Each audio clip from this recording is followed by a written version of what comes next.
Hey everyone, I'm back, and today we're going to be talking about 28 Years Later, The Bone Temple. And this movie came out in 2026 and it's directed by Nia DaCosta.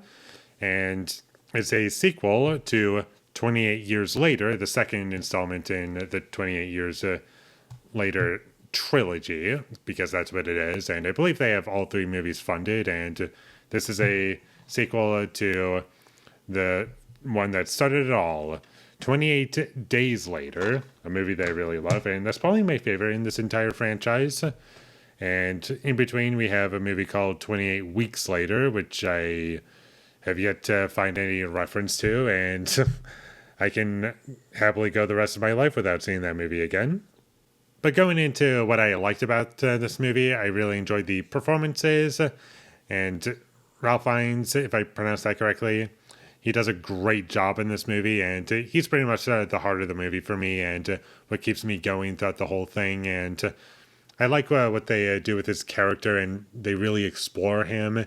In the first 28 Years Later, you get his character, but he's not a character that is really fully explored. You get little hints of him, but not really fully fleshed out in terms of like what he does with his time. This movie, it really goes to show like what he does as a character, and I find it interesting, even if it's pretty much all dialogue and like no action.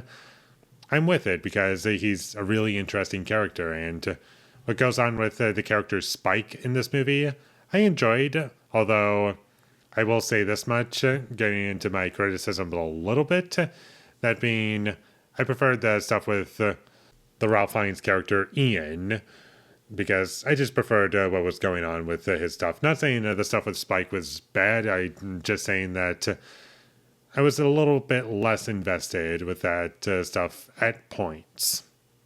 And I do like how this movie kind of stands out in terms of its overall presentation with the tone and how it's shot. While I'm not going to name off specific examples, I do feel as though this one is a little bit slower and is more focused on the characters, which I do kind of like, but I will say that when it comes to the action, I wasn't really fully with it. I wasn't scared by anything in this movie, unfortunately. There were some jump scares.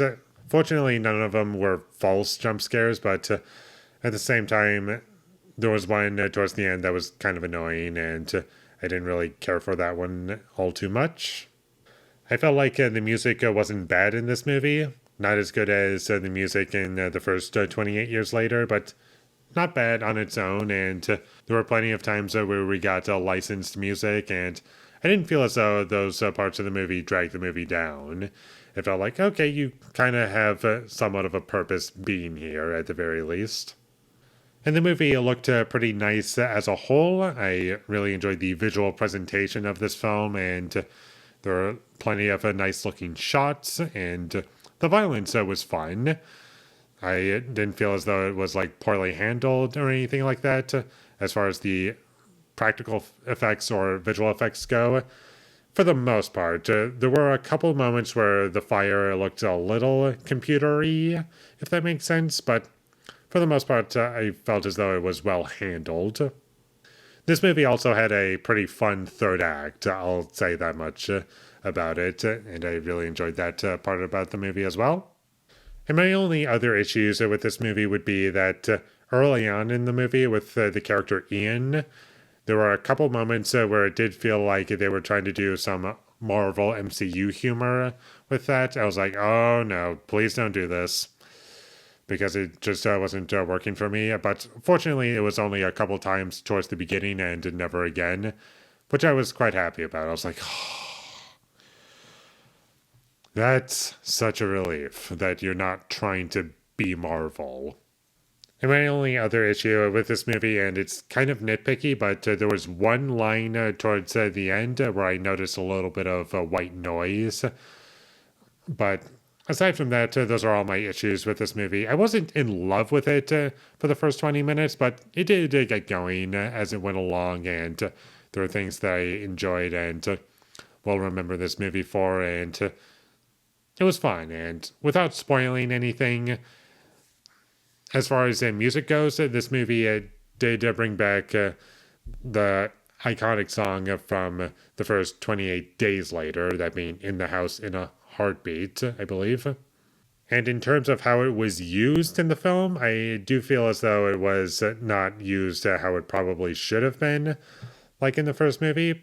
But I get it, you're just trying to tie it in, but kind of wish it was handled a bit better. So in the end, 28 years later, do I like it better than either of these films? No. I think I like this one a bit better, this one a lot better. Even though I've only seen them once, I still remember enjoying them a bit more, and they've honestly aged better in my memory as a whole. And this movie, I'm just not really picturing, okay, what's going to age super well about this one that's going to make itself stand out?